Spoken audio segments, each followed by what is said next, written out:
Welcome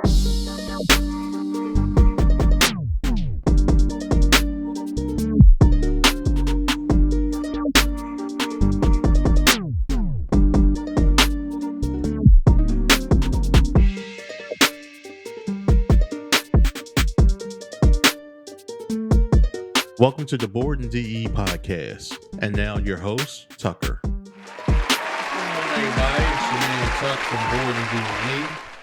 Today we got Mr. Lenny Williams, author, former geek, right?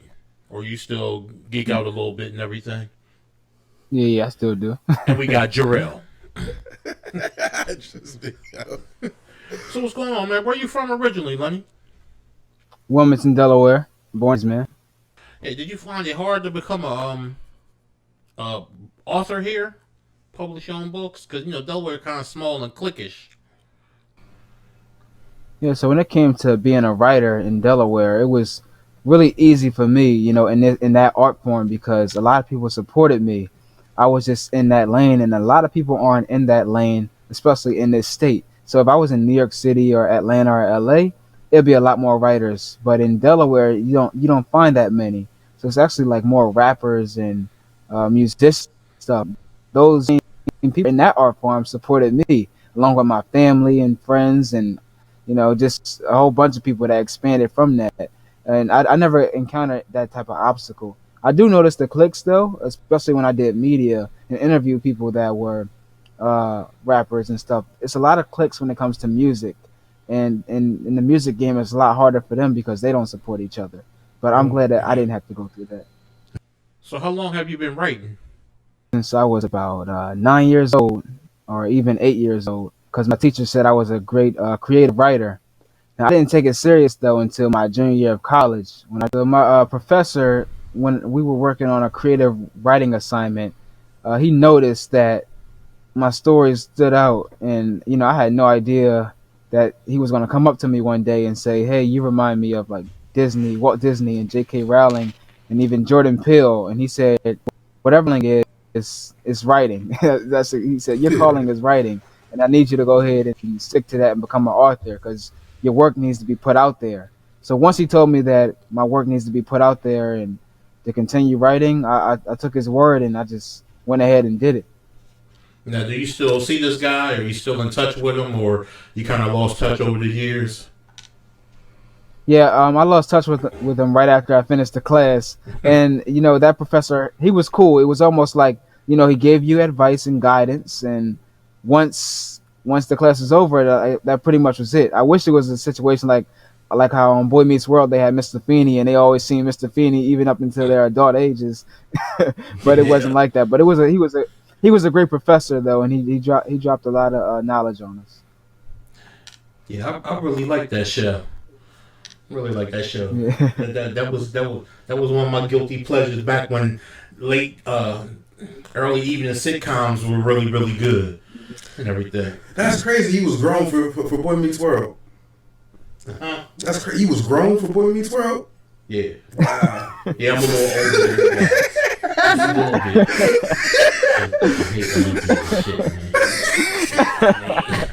Just because my generation was one of the last ones that we played outside. My generation played outside too. We were the last generation. We was the end.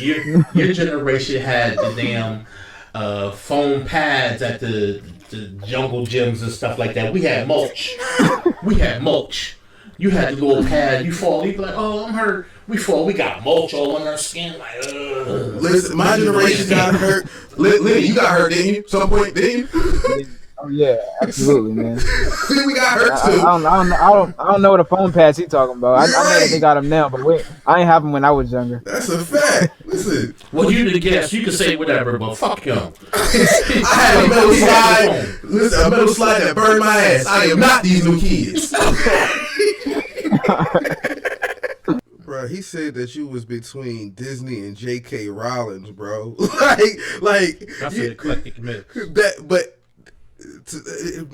for a young black boy to hear something like that as they're growing up, the level of importance that is, the more that kind of reinstills kind of faith in yourself. that just seems, that's like amazing to kind of hear. I can see like that probably pushed you a lot. Absolutely, man. Absolutely. It inspired me to just keep on going. Like, I had so many ideas at that point when my professor told me that. I just stored them all on my like laptop, and I was writing nonstop, all these different novels, all these different children's books, and just story ideas. And I always just keep them. And at some point, I know like, shoot, I'll probably have like 100 different stories out. You know what I'm saying? By the time I'm in my 80s or something.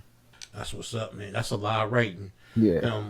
What's the whole publishing process like, though? I mean, you're writing that much. I know you gotta be well versed with the publishing side of things. Absolutely. So when it comes to publishing, you have self-publishing, hybrid publishing, and traditional publishing. Self-publishing is easy because you basically own everything that you're putting out. All you need is a distributor like Amazon or a place called Ingram Spark. You can sign up on our websites. It's called KDB Publishing or Ingram Spark Publishing. You just sign up, and it's pretty much a step-by-step process. It's upload your manuscript, upload your book cover, and this is the percentage that we're taking out for printing, and the rest of the percentage comes to you every time somebody buys a book. And before you know it, you're a published author. That's self-publishing. Hybrid publishing, a lot of people go through them, and some people tell you to avoid them because you have to pay hybrid to publish a book. And a lot of times when it comes to that, you have to pay because they're promoting you and they're doing a lot of the marketing for you and everything. And it's kind of different. After that, you have traditional publishing where you write a query letter. So it's basically like a 3-paragraph letter talking about what your book is about. And if an agent picks it up, then they put you onto a traditional publisher and you get signed. And that's the big market. That's the market everybody wants to be on. So it's like you try to work your way up to that. Because you get them advancements checks. You get that, yeah. So instead of paying a publisher, you don't got to pay them many to get that advance check. Just like the record business, they just want to recoup their stuff.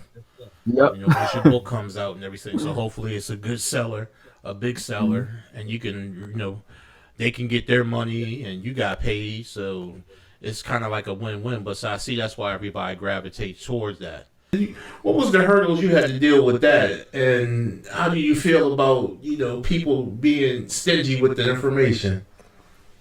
Yeah, at first it was pretty sad, man, because all I was doing was asking for advice on how to publish a story, and I was messaging a whole bunch of people on Instagram, Twitter, people that I look up the hashtag writers and authors, find those people and DM them, and they wouldn't respond. I see that they read my message to like how to start publishing, but they would never reply back to me.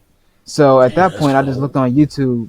Yeah, so I just look on YouTube and figure out how to self-publish or just how to publish in general, and I got information. So at that point, I told myself, if somebody ever asks me how to publish a book or they need any knowledge when it comes to this whole writing industry, I'm gonna make sure I give them those tools because I don't want anybody to feel like how I felt when I was lost when it came to the whole publishing world. Yeah, because, man, I know I learned a lot from the University of YouTube and came across those same stumbling blocks, especially like what we're doing now when we had to move the podcast from out the studio and had to start reaching out to people. I kind of like was asking, because I did a little bit of audio engineering back in the day, but that was years ago. But some people was really stingy on information. They didn't want to share what kind of mics they were using, this and that. So I typed up podcast and YouTube and learned about mics and audio interfaces and frame rates and stuff like that. So yeah, I understand, and I'm glad that the information you've been sharing, and you're like real open, like you don't want anybody else to go through the hurdles you had to. You know what's interesting about that, and this just dawned on me. To me, it's the difference between when people misconstrue what intellectual property is, right? The basic information on how to do something is not intellectual property. Whatever additional secret sauce you added to it, what made it yours, that part is your IP. That part you can compete with. That part is what you might want to run with. What can separate you from the next person. But to help somebody by giving them the basic information, like that shouldn't be a problem because that part gonna be the same anyway. Right. So, Yeah, Man, man, that's these exactly how people, I felt. crabs in the barrel, man. Facts. Crabs in the barrel. Yeah, man, it was pretty sad. So I was like, I don't want anybody going through this. You know, it's like it's an art form. So why not help spread the art form? But you know, it's the whole jealousy thing and the ego thing where I don't want nobody to surpass me. And I see this person probably has potential, and I don't want to be the one to give them the secrets to the things that I know. And it's sad. But it's just information. And the way I look at it, how many stories have we heard where there's somebody like an actor, somebody's on top of their game, they're doing everything like that, and then a few years later, or maybe a decade later, somebody else comes in and was like, you know, we were in the same camp. I wasn't hating on you. It was your time to shine. Now it's my time to shine. Kind of like how Denzel and Chadwick, how Chadwick told Denzel at the premiere of Black Panther, yo, I was one of the brothers you helped with that, you know, Oxford class that Felicia Rashad dropped. And Denzel had no idea. He just, a friend asked him to help out some other brothers, and he helped them out. No, you know, no hoopla, nothing like that. He just did out the kindness of the heart. And to come to find out, you at the movie premiere of this dude you helped. To me, that's a high by itself. It really is. So if Denzel was stingy and didn't want to come out with the money, will we have Chadwick? You know, will we have Black Panther? I don't know. It's just something to think about, man. We're all put here to inspire. You should really try to inspire and help everybody because it comes back. That jealousy and crabs in the barrel, it's what's holding a lot of good things back. There's a lot of good stories we won't hear because of that. There's a lot of good pictures we won't see because of that. It's just being friendly with the information. So you already made me a fan by just saying, you know, you had a struggle and then you just came up and was like, I'm going to make sure nobody else goes through what I went through. I'm going to tell them everything I did to help them get to where they got to go because it's enough for all of us. So I salute you on that, my man. Thank you, brother. Yeah, it's, you know, just giving back, and it feels good to give back. I love that feeling. You know, providing the information that I know. I love providing that information to other people that need it. And a lot of times I get DMs of other authors that are new, you know, thanking me for giving them the information that they needed. And that's what's up, man. That's like I said, you made me a fan. Now, I did check out your website, and I saw that you were doing children's books. And then Jarrell mentioned something that you're actually merging off into a different genre, like romance novels. Yes. How's the leap from that to that? Yeah. Well, so children's books. That's what started everything for me. Because like as a kid, I was inspired by the movie Willy Wonka and the Chocolate Factory, and I was inspired by the movie Space Jam, and I was just so enriched into those films because it inspired me when it came to magic. So that's why my slogan is called "Spread the Magic," because I believe like if you spread that magic to kids, that imagination is gonna just take off.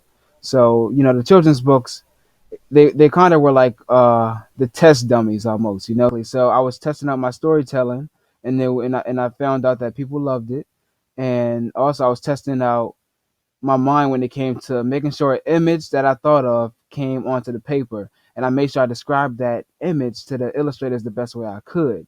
And once that happened, you know, I was able to make masterpieces with my children's books. But I feel like only two masterpieces came. See, I wrote four children's books, but to me, it was trial and error. Like Dreaming Their Way Out, I felt like it was too long. The Holiday Dream, I felt like that was just a sequel to Dreaming Their Way Out, which was too long, and I was like, okay, maybe, you know, I gotta figure out something here. It was all tests, you know. Even though I do rough drafts, final drafts, and all that, after I put it out, I had to realize what I had to learn. So after I did Paradise and Education is Power, I learned the business at that point. I learned how to make the amount of pages. I learned how to make the correct amount of images. You know, it's certain things. I made Paradise in the different languages, so I hit a home run with those, and I realized like, Paradise was gonna be my last one because there was no more children type of book stories that I wanted to put out. It was all out of me. Romance was next, and when I put out my romance stories, it just women just loved it. Like She's Divine is my best-selling book out of all my other books, and people still talk about it today as far as the fans that I have that like that story. And I was like, okay, cool. I found my niche. It's magical romance, and from there I was like, okay, once I found the field that I need to stay in, I'm gonna stay in it. So that's how that came about. Is magical romance kind of like, I guess, almost like, I don't want to say like sci-fi esque, with meets poetic justice, like? Yeah, that's kind. Yeah, you know what? It's kind of close, because it could be that magic element is the broad word. So it could be sci-fi, it could be paranormal, it could be adventurous like Harry Potter. So it could be like any of that. And the romance part is also broad because it could be like poetic justice. It could be like The Notebook. It could be like Love Jones. So it is all those things combined. And that's the effect I put into it. And like I said, women just fell in love with that story, and I was like, okay, cool, I got something here. Absolutely. So that's the romance. That's the romance. You gotta go because women buy them books, man. They buy them in bulks. Like, oh man, Yeah. Especially if you get the soccer moms or the ones that you have in the book clubs, just drinking a whole bunch of wine. Man, you wrote your ticket. You gonna take care of your family from here on out. So, have you dabbled with screenwriting? Oh yes, yep. My very first screenwriting experience was when I tried to make a screenplay for that first story, Dreaming Their Way Out, when I was still testing the waters. And at that point, I was just learning and stuff. And my mom actually had a friend that she works with who, I think their nephew, he is the assistant to the showrunner of this show called The Shy. And he said this show called The Shy. I don't know if you've ever heard of it. Like, she said, like, hold up. Because real rap, I just started watching that, so really, But you heard of it 2 years ago. Don't do that. Honestly, you heard of it. I may have, but yeah, you heard of it when Insecure dropped and all of the black shows came. Listen, don't do that. I'm still like early on in the season, so it seems cool. I'm kind of mad I missed the boat on that one. I'm kind of mad 'cause it was damn good. Lenny, like, it works with the little producer, Lena Waith. Not sure if anybody knows her name. Hey, don't you real do that shit, man. Like, come on, man. He just said it so casually. Like, Round 101. Here I go. Going in. Yo, I went out to LA and I met him, and he pretty much mentored me when it came to learning how to write scripts. And I'm still in his mentor program where like I'm being taught. So I'm actually like almost in school when it comes to this. And I'm working on an animation film right now. And I'm working on the screenplay and I'm learning how to do it. So I always check up with him like, hey, do you like this? Do you like that? And like art really takes time. And that's what I want a lot of authors and even illustrators to know, that art takes time. So it's not going to come just like that. It may take a few years to work on. And this animation script, it's taking about a year now, but I'm hoping to be completed with it by next year. And every day I just pray like something comes about with it. So yeah, mentorship was important to me when it came to the writing scripts. Now, are you in the process of writing something? A screenplay for something that you created? Yep. So it won't be. So the story called Paradise, it's going to be an adaptation of Paradise, because Paradise, it has like a lot of characters in the story, and for a film you can't have that many characters. You need at least 2 or 3 main characters, not like 10 or 12. It works different with a book, and that's what I mean by the adaptation part, because certain things have to change. And so it's something that I created. Yep. Oh man, looking forward to that and everything. Now, when it comes to writing books and writing movies, which one do you prefer, or do you have a preference? I definitely love the books because I write a lot. Like I write so much. It's like you can write about 80 to 100,000 words, and nobody can be like, hey, you're doing too much. You're able to go ahead and put all those words down and find a way to make those words entertaining. With a script, you're actually being limited. and you have to do your best to make sure that the lines hit like perfectly. And it's in the pages. It's going to be about like at least 120 pages for an animation film. When it comes to the lines, you can't have like over 500, 600 pages. So I find the novel part easier. Wow. By the way, just the amount of gems that are being dropped during this conversation, like, I just want people to know, because just for what you just said about screenwriting, I would have never put that together or known that, like, at all. I wouldn't even thought about that. So, like that's just dope as a concept to understand as far as what you can do, what you can't do, where the limits are, where the lines are drawn. Because I guess there would be more lines drawn in a screenplay or just writing a movie or something like that in a book, because a book is sucking people in. That's why people say the book is better than the movie a lot of times, because it gives you so much extra detail and it allows people to kind of get lost into it versus the movie, which is showing you the picture. So Yep. Yeah. You ain't never lied, because I'm looking at Lovecraft County, and I read the book. So now I'm like, I had to go get the book, and watching the show, I'm like, oh, they changed up a lot of things. I mean, I guess it's the shaved them pages off, because the book is deep, but the show is also good, but it's just like a lot of things, like, I ain't gonna say nothing because I don't want to spoil it for people that haven't watched it, but yeah, a lot of things have changed up, and a lot of roles have changed. Like, it might have been a guy in the book, but it's a female on the screen, or vice versa, or the descriptions are way different. Like, the description you read in the book that you form in your head, and then you see it on screen, you be like, I didn't quite envision them like that. But nonetheless, it's good. So I'm glad you're able to cover both halves and stuff like that. And we definitely want to look out and see, what you come up with and stuff, because just making that merge from children's books to romance novels, man, that's right. That's something else. But I mean, well, he started with the babies, then he had the making the babies. You see what he's in there? Okay, because first he put it in a book, right, and then he made a movie out the book. I don't think y'all heard me. Y'all ain't heard me. We heard you. Now, do you ever get hit with writer's block? You know what? Actually, I don't. The only reason I don't is because when I like dream or like think of something while I'm either working or just at home chilling, I write down notes for a future story. Mm-hmm. So all these notes pretty much end up being a whole outline before I know it.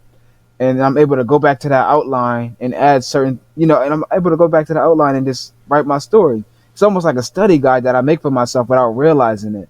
So for all the stories that I always work on, I always had notes for that story years prior, and I wouldn't even realize until I opened up my notebook. I'm like, oh, okay, this is where I left off. Yo, that's cool. That's cool.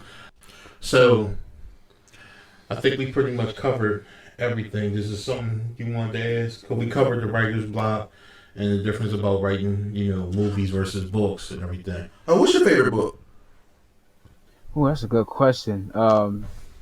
See, I'm into a lot of autobiographies, and I think Michael Strahan's Wake Up Happy, that was a really good one because he dropped a lot of gems in there when it came to being positive and just like knowing how to just wake up. And even though you're going to deal with your problems in life, of course, he pretty much dives into how you can overcome that obstacle really quick. That way you can make sure your next day is even better. So I like Michael Strahan's Wake Up Happy. And even Kevin Hart's I Can't Make This Up. That was a really good one too. Yeah, that was really good. So, what's your favorite book? My favorite book lately, I 50's recent book. It was, he just dropped it. I gotta look up the name of it, but because I listen to audiobooks. I don't really listen. I ain't say I read, but we know you read, but you also got 2 small kids, so. No, that ain't why. Nope. Before I have listen. What? I ain't even started listening to audiobooks till after I had kids. I was like, all right, I might as well get a little smarter. But hustle harder, hustle smarter, because it took a lot of business gems and kind of made it from. it flipped it from it being, I guess, kind of a street perspective and made it like, hold up, this is how life's going to go in the boardroom. It took a lot of almost modern day things and saying, even like news stories and saying, all right, well, listen, this is how you got this deal. This is how you flip that deal. You know, kind of get the money going, figure that out. So that was a good one. I like the Kevin Hart book too. I'm listening to Tommy Davidson now, so. Okay. Yeah, because I'm more into horror, so I was definitely a fan of the book I Am Legend. Like, I had read the book years before the movie came out, and the movie just kind of made me disappointed. Really? I was also a fan of World War Z. Now, that's a book you can't. The movie couldn't even come close to the book because the book is too damn big. It's too damn big. But right now, the book that I'm reading is called Double Dead. It's about a vampire during the zombie apocalypse. So he wakes up and realizes there's no blood for him, just zombies. Oh, so dang. now him and the zombies are competing for whatever human flesh is left. And he also found out that a couple of the zombies that attacked him mutated. So now they're hunting him. So he's like, I'm hunting for food, dodging these zombies. Now I got these particular zombies that know my scent, and they're hunting me. So yeah, it's just pretty good.